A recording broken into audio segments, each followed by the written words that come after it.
تو کچھ لوگ کہتے ہیں کہ سورہ یاسین بہت کثرت سے ہم پڑھتے ہیں اور اس کو قرآن کا دل کہا گیا. ایک تو یہ کہ کیوں دل کہا گیا اور اس کا نٹ شل کیا، وہ تھوڑا سا جو ہے نا اس کو اگر دیکھو اب بات یہ ہے کہ ہم لوگوں نے شاید ان اشارات کو بھی کافی کنفیوز کر دیا ہے. اگر میں اب سورہ یاسین کو پڑھتا ہوں تو مجھے یعنی یہ ہے کہ اگر میں خدا پہ یقین کرنا چاہوں تو اس کی 2 آیات جو ہیں یہ بہت کافی ہیں.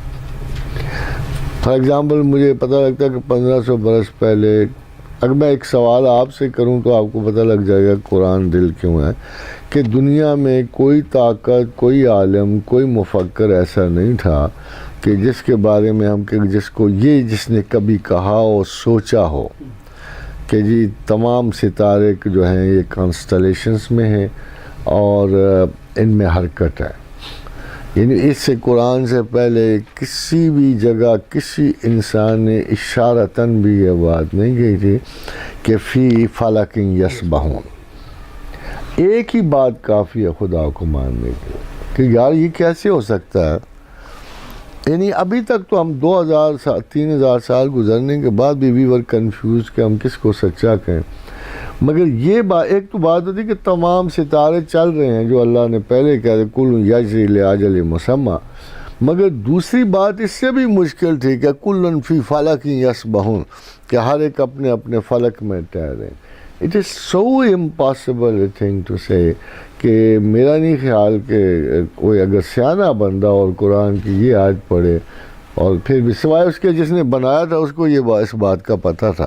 تو خدا کے وجود میں سورہ یاسین کی یہ آیات حتمی دلائل کی حیثیت رکھتے ہیں جن کا کوئی توڑ نہیں ہے، نہ فلسفے میں نہ سائنس میں. Even if I ask a scientist کہ بھائی آج تم مجھے یہ بتا دو کہ یہ جملہ کون لکھ سکتا ہے. تو دل کا مطلب تو یہی ہوا نا کہ جو رگے حیات دیتا ہے، جو خون دیتا ہے، کسی چیز کی زندگی کا باعث بنتا ہے. تو یہ آیات ہیں خدا پہ یقین کے لیے ایسی ہیں جیسے دل انسانی جسم میں ہے. مطلب کوئی آیت نہ ہو تو اگر آپ یہ آیت اٹھا لیں کل فی فلک یسبحون تو آپ کہتے تو یار وہ سوال ہی نہیں پیدا، ہے ہی نہیں، نہ امکان ہی موجود نہیں ہے. نہ سائنس میں، نہ آرٹس میں، نہ فلسفے میں، عقل میں کہیں امکان کہ کوئی شخص 1500 برس پہلے کہے کہ کائنات میں سب چل رہے ہیں اور ہر ایک اپنے فلک کے دائرے میں گھوم رہا ہے. It's impossible. اور سر وہ حروف مقطعات کے حوالے سے یاسین جو ہے اس کو تھوڑا سا جو ہے تشریح کر دیجیے. یاسین کا جو ویسے ترجمہ کرتے ہیں وہ سردار کے ذریعے، سردار. تو سین اصل میں جو بیسیکلی بنی ہے یہ کائنات کے لیے بنی ہے. اس میں سین سما کی ہے اور نون نجوم کی ہے. اس وجہ سے اللہ نے کہا نا کہ طٰہٰ مَا أَنزَلْنَا عَلَيْكَ، توئے میں دیکھو توئے میں بھی سین ایز اے مغلوب آتی ہے کہ تواسین میں آتی ہے سین. تواسین کو ایکسپلین کرتے ہوئے اللہ تعالیٰ نے فرمایا کہ جیسے ایک دوسرے میں کہ تواسین ہے کیا، وَالسَّمَاءِ وَالطَّارِقِ. تو طارق توئے سے شروع ہوتا ہے اور سما سین سے شروع ہوتا ہے. یہ تواسین میں ہے. اسی طرح سین کو علیحدہ کیا گیا تواسین سے اور کہا کہ یہ سین سما کی ہے اور نون جو ہے نجوم کی ہے. تو یہ جو ایسے ہے نا کہ کائنات میں سما کی جو ایک صورت ہے اور طاقت ہے ایک بڑے سردار کی سی ہے. تو جب اس کا ترجمہ کیا خطابیہ میں کیا گیا تو اس طرح اگر دیکھیں فرض کرو اگر اس کی ترجمہ اے سردار کیا گیا تو سردار کی حیثیت سے حضور صلی اللہ علیہ وسلم کو پکارنے کا مطلب یہ ہے کہ اصحاب نجوم ہیں اور اللہ جو رسول اللہ جو ہیں وہ آسمان کی طرح ہیں جس میں وہ سمٹے ہوئے. تو اگر آپ کو یاد ہوگا تو حدیث کہتے ہیں کہ اصحاب کا نجوم، کہ میرے اصحاب ستاروں کی طرح ہیں اور اللہ کے رسول جو ہیں وہ آسمان کی طرح ہیں اور آسمان جو ہے اس کی تشریح ہے وَالسَّمَاءِ وَالطَّارِقِ. تو اللہ تعالیٰ کے رسول کا ٹائٹل یہ ہے طٰہٰ، اور طٰہٰ میں جو ہے وہ توئے جو ہے وہ پہیہ ہے، ہاں جو ہے وہ مرد ہے وہ جو نشاندہی کرتا ہے.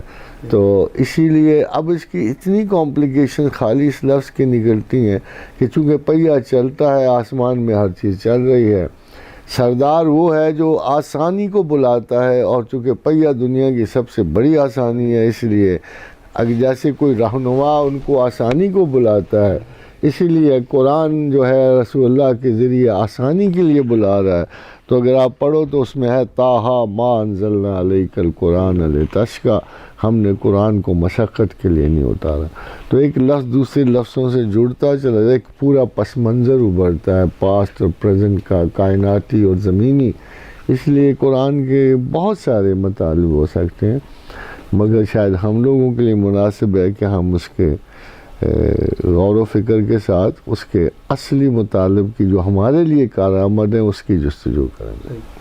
سر ایک وہ آیت ہے والضحیٰ واللیل اذا سجا، اس کے کچھ 4-5 ترجمے، کوئی والضحیٰ روز روشن کہتا ہے، کوئی کہتا ہے چاشت کا سورج، کوئی رسول اللہ صلی اللہ علیہ وسلم کے چہرے مبارک کو. تو کیا ایگزیکٹ اس آیت کا جو والضحیٰ اور لیل سے کیا جو ہے مراد ہے؟ اس کو پورا پڑھو نا. والضحیٰ واللیل اذا سجا ما ودعک ربک وما قلی. اس کا کیا مطلب ہے؟ اس کا مطلب بھی ساتھ دیکھو نا. یہ وہ جو اس کا شان نزول اگر دیکھا جائے تو اس میں تو وہ ہے کہ جب وہ 40 دن تک وہ وحی جو ہے وہ رکی رہی، اور اس کے بعد پھر وہ رسول اللہ صلی اللہ علیہ وسلم کے کعبہ میں روحان جو ہے. یہ دیکھو میں آپ کو یہ دکھاتا ہوں یہاں.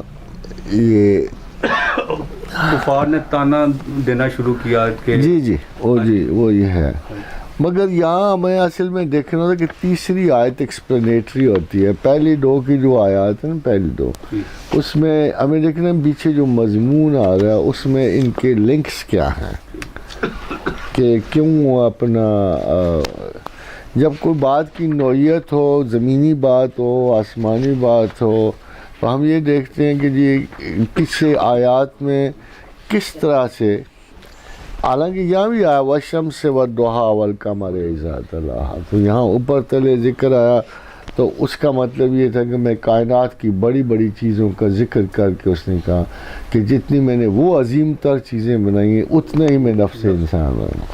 تو یہاں یہ ہے کہ والضحیٰ واللیل اذا سجا ما ودعک ربک وما قلی. تو جیسے ان میں کوئی تغیر نہیں آیا دن اور رات میں، کہ قسم ہے مجھے اپنی کہ جب میں نے دن کو روشن کیا اور رات کو ڈھانپ لینے والا بنایا، اور اگر ان میں کوئی تغیر نہیں آیا تو میں نے جو پیغمبری کو تخلیق دی ہے، میں نے جس پیغمبر کو پیدا کیا اس کے بارے میں میرے ایٹیچیوڈ میں فرق نہیں آیا. ٹھیک ہے، آگے وہ چلیں گے. ٹھیک ہے، سمجھے نا جی. تو یہ کلیئر ہو جاتا ہے کہ یہ جیسے میں میرے کام اجلت کے نہیں ہے، خدا کہتا ہے میں جو کام کرتا ہوں سوچ سمجھ کرتا ہوں. یہ نہیں کہ میں نے ایک دن پیغمبر بنایا دوسرے دن بدل دیا. اس کی پچھلی مثال یہ ہے کہ جیسے دن روز طلوع ہوتا ہے، رات روز ڈھانپ لیتی ہے. اس لیے اگر رات کے ڈھانپنے میں یہ بھی ہے کہ اگر کبھی وہی معطل ہوگی یا کم ہوگی، اس کا مطلب یہ نہیں ہے. جیسے دن چھپ جاتا ہے کبھی پیغمبر کو ریسٹ بھی دیا جاتا ہے، اور اس کو تھوڑا سا. اب آگے دیکھو وَلَلْآخِرَةُ خَيْرٌ لَكَ مِنَ الْأُولَىٰ. البتہ پچھلی حالت بہتر ہے.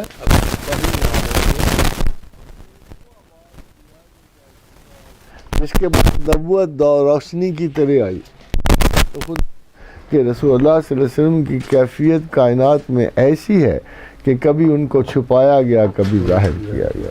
یہ